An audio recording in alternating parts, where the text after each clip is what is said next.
Ready start.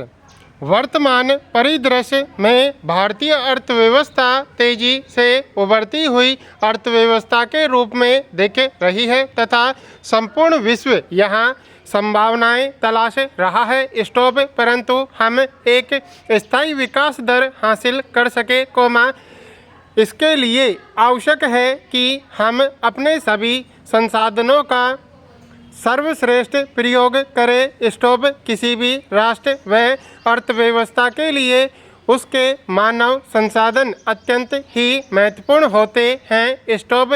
जिस विशाल जनसंख्या को हम कई बार अपने पिछड़ेपन की वजह मान बैठते हैं, वही जनसंख्या हमारे आर्थिक सुदृढ़ीकरण का माध्यम बन सकती है। स्टॉप। हम विश्व के सबसे युवा देशों में से एक हैं। हमारे जनसंख्या घटक को देखते जाएं तो 92% आबादी 15-59 वर्ष के आयु वर्ग की है। स्टॉप। ऐसा अनुमान है कि वर्ष 2020 तक भारत की औसत आय 29 वर्ष हो जाएगी, जो कि अमेरिका 40 वर्ष और यूरोप 46 वर्ष की तुलना में अत्यंत युवा है। स्टॉप। यह भी आशंका जताई जा रही है कि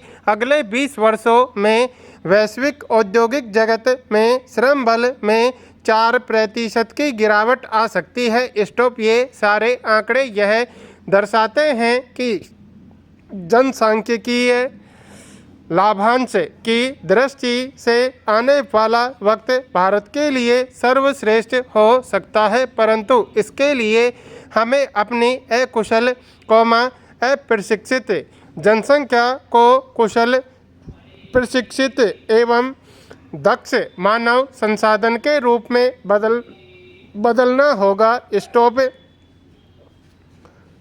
अन्यथा यह अवसर चुनौती के रूप में परिवर्तित होकर दुरूह स्थिति में भी उत्पन्न कर सकता है। स्टॉप। वर्तमान समय में इतना बड़ा कार्यबल होने के बावजूद एक तरफ जहां हमारा उद्योग जगत उच्च स्तरीय प्रशिक्षित श्रम के अभाव से जूझ रहा है, वहीं दूसरी तरफ हमारे यहाँ एक बड़ा शिक्षित रोजगार वर्ग भी है।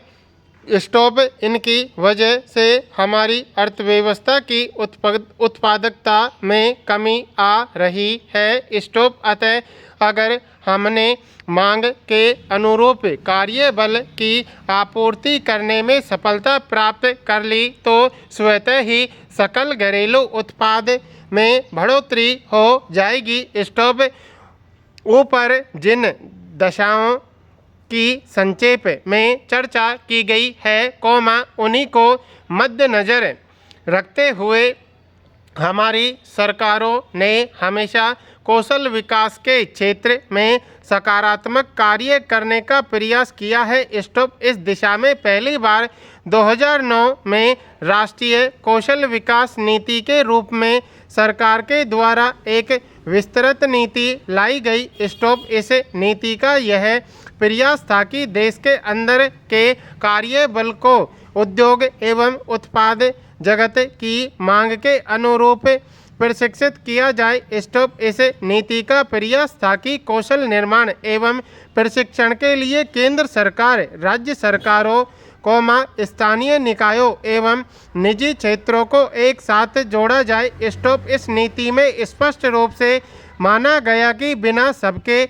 संयोजित प्रयास के इस लक्ष्य को प्राप्त नहीं किया जा सकता। स्टॉप। इस दिशा में एक अत्यंत महत्वपूर्ण कदम था 2009 में राष्ट्रीय विकास कौशल निगम की स्थापना। स्टॉप। इसकी स्थापना का उद्देश्य था सार्वजनिक निजी सहभागिता के माध्यम से कौशल निर्माण के क्षेत्र में कार्य करना। स्टॉप। इस निगम में सरकार 39% व निजी क्षेत्र 51% दोनों की हिस्सेदारी है। स्टॉप 2009 की कौशल विकास नीति ने कई समस्याओं को साझा तथा एक हद तक इन पर ध्यान भी दिया, जैसे हमारा देश विविधताओं से भरा है, एक तरफ शहरों में शिक्षित बेरोजगार हैं तो वहीं हमारे गांव भी मौसमी बेरोजगारी व प्रच्छन्न बेरोजगारी के शिकार हैं। स्टॉप पहाड़ी क्षेत्रों व मैदानी क्षेत्रों की अलग अलग समस्याएं हैं। स्टॉप इस नीति ने इस भौगोलिक असमानताओं को स्वीकारते हुए क्षेत्र विशेष के अनुरूप कार्य करके क्षेत्रीय विषमताओं को दूर करने की बात की थी। स्टॉप इसके अतिरिक्त सामाजिक असमानता को भी ध्यान में रखा गया था तथा अनुसूचित जाति, अनुसूचित जनजाति, पिछड़े वर्गों और महिलाओं आदि पर विशेष ध्यान देने की बात की गई थी। स्टॉप इस नीति में स्कूल ड्रॉप आउट एवं बाल श्रम की समस्याओं का जिक्र भी किया गया था। स्टॉप साथ ही इसमें बीच में पढ़ाई छोड़ देने वाले छात्रों को कौशल व व्यावसायिक शिक्षा के द्वारा वैकल्पिक साधन उपलब्ध कराने के प्रयास का भी जिक्र किया गया था। स्टॉप